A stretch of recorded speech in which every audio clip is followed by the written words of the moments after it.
आपका अपने प्यारे से चैनल आर्या 5.2 में आज हम डिस्कस करने वाले हैं क्लास 10th का केमिस्ट्री का चैप्टर नंबर 3 जिसका नाम है धातु और अधातु।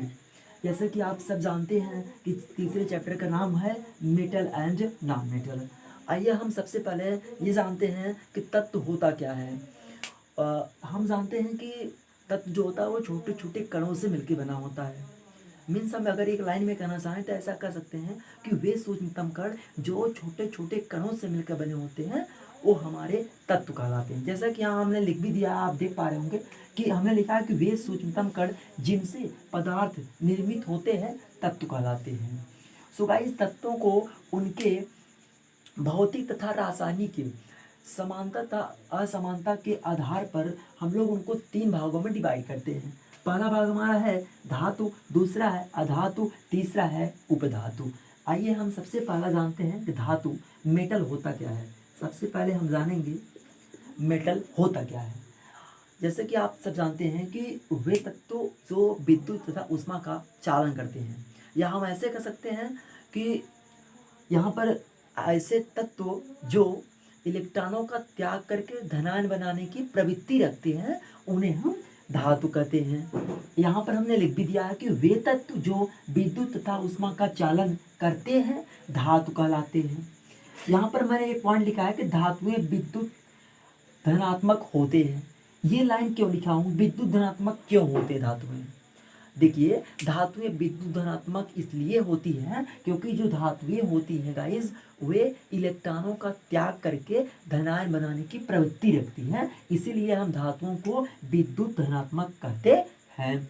यहाँ पर ये एक पॉइंट देख लीजिए कि यहाँ पर लिखा गया कि ये कमरे के ताप पर ठोस होती है। ये बहुत मोस्ट इंपॉर्टेंट है। आपके बोर्ड एग्जाम में 1 नंबर का प्रश्न आता है कि कौन सा ऐसा तत्व है जो कमरे के ताप पर ठोस अवस्था में होता है। उसमें ऑप्शन देता है धातु, अधातु, उपधातु, इनमें से कोई नहीं। आपको पता होना चाहिए कि जो धातुएं होती हैं वो कमरे के ताप पर ठोस होती हैं, परंतु इसका एक अपवाद भी है। परंतु जो पारा होता है गाइस, Hg, सुमाना पारा होता है, ये कमरे के ताप पर द्रव अवस्था में होती है। देखिए ध्यान से, धातुएं कमरे के ताप पर तो ठोस अवस्था में होती है, लेकिन जो ये पारा होता है कमरे के ताप पर द्रव अवस्था में होती है। और मैं आपको एक चीज़ बता देना चाहता हूँ कि जो धातुएं होती हैं वो आघातवर्धनीय भी होती हैं, उसमें तन्यता का भी गुण होता है। ये सब हम पढ़ेंगे धातु के भौतिक गुण में। यहाँ पर देखिए एक एग्जाम्पल लिखा गया है धातु में। जैसे एग्जाम्पल में एल्यूमिनियम है, कांपर है, यहाँ पर आप जानते हैं सिल्वर है, सोना है जिसको कहते हैं, यहाँ पर है लिथियम, सोडियम, बेरिलियम आदि। ये सभी क्या हमारे धातुएं हैं।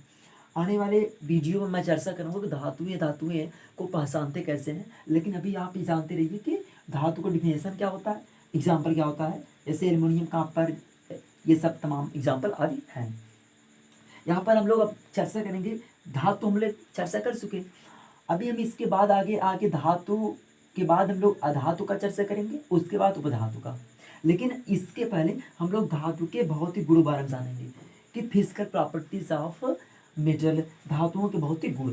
धातुओं के कई भौतिक गुण होते हैं, लेकिन यहाँ पर अभी हम 2 लिख चुके हैं और इसके बाद भी अभी हम लोग कुछ चर्चाएं करेंगे। तो पहला हमारा है धात्विक चमक।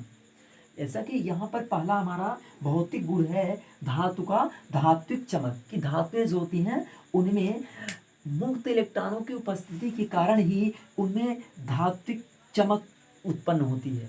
धातुएं चमक उत्पन्न होती है क्योंकि उनमें मुक्त इलेक्ट्रॉन पाए जाते हैं, और हम लोग धातु को लेप लगाकर पेंट करके भी उसमें हम लोग चमक उत्पन्न करते हैं।